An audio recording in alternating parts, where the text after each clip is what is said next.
Representanter for Nasjonal Samlings riksledelse med føreren i spissen har vært samlet i Bergen til et 3-dagers stevne for å drøfte retningslinjene for det videre arbeidet for Norges frihet.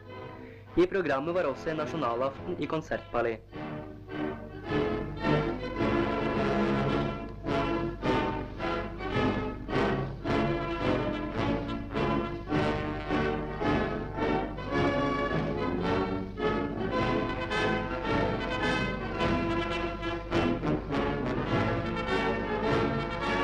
Fylkesfører Astrup introduserte minister Dr. Lunde. I politiske brytningstider vil alltid meningene stå steilt mot hverandre, begynte ministeren. Spørsmålet i dag er ikke hvorvidt det gamle, borgerlige, liberalistiske demokrati skal komme tilbake eller ikke.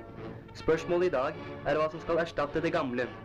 At Norges frihet og selvstendighet vil bli gjenreist under Nasjonal Samlings fører Vidkun Quisling, er noe ingen behøver å tvile på. Men den rolle Norge kommer til å spille ute i Europa avhenger helt av det norske folk selv. En av hovedbegivenhetene ved stevnet i Bergen ble den store propagandamarsjen gjennom byen og defileringen foran føreren. Foruten rikshirden på Vestlandet var også hirdmenn fra andre kanter av landet.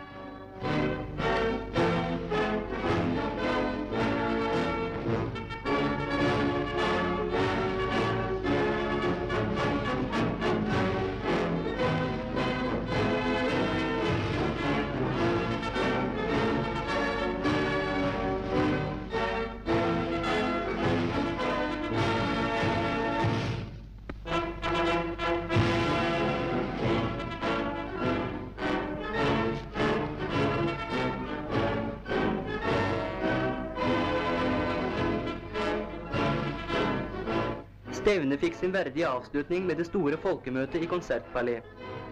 Fylkesfører Astrup ønsket velkommen.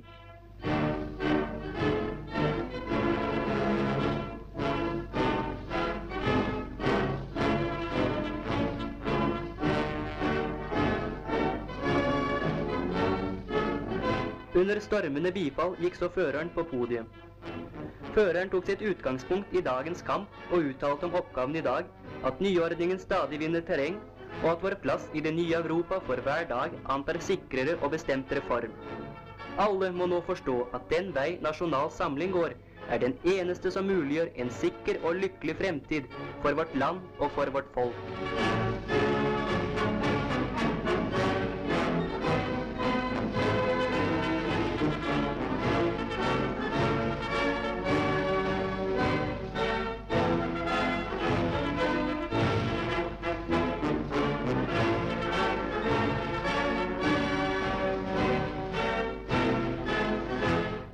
Minister Dr. Lunde besøkte også Edvard Griegs hjem, Trollhaugen. Her beså man hovedbygningen, den lille komponisthytten og parkanlegget. Minister Dr. Lunde nedla blomster på Edvard og Nina Griegs gravsted.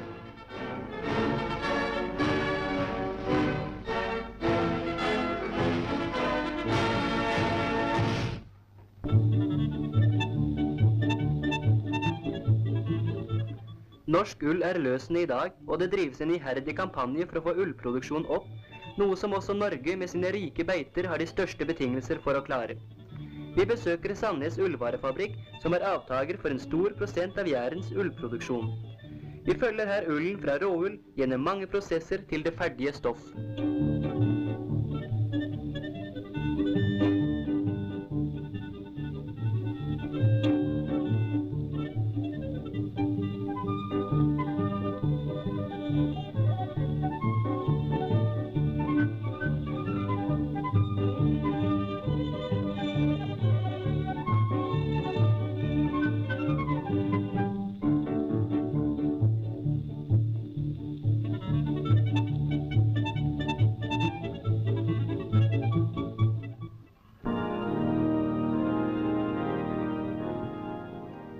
Tingelstad kirke i Brandbu har feiret sitt 75-årsjubileum.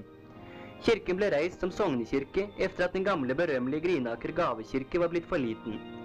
En del av kirkens gamle inventar ble overført til den nye kirke, blant annet den vakre utskårne prekestol og 12 flotte utskårne trefigurer som symboliserer rettferdigheten og velstanden. Kirkejubileet ble feiret med en festgudstjeneste.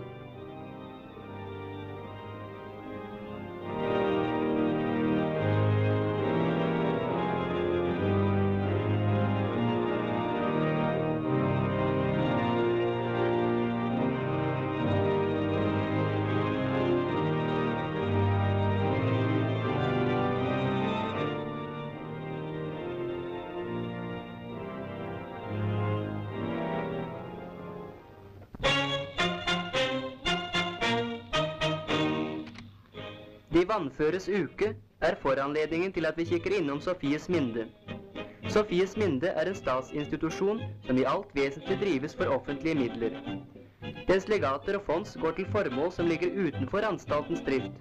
Rentene brukes mest til hjelp for elevene etter endt skolegang. Vi besøker de forskjellige verksteder hvor elevene går i 4 år inntil svenneprøven blir tatt. Utdannelsen er førsteklasses.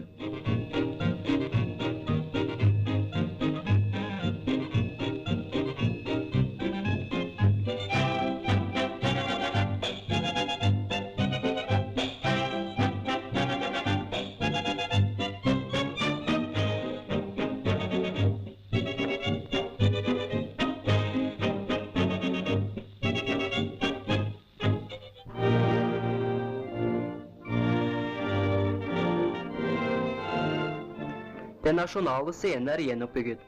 Arbeidet er pågått under høytrykk, og takket være Kultur- og Folkeopplysningsdepartementet, som har bevilget 50 000 kroner, er det nå ferdig. Disse bildene viser teatret dagen efter det hensynsløse og hensiktsløse engelske bombeangrepet. Teatrets skaper, Ole Bull, står fremdeles på sin plass.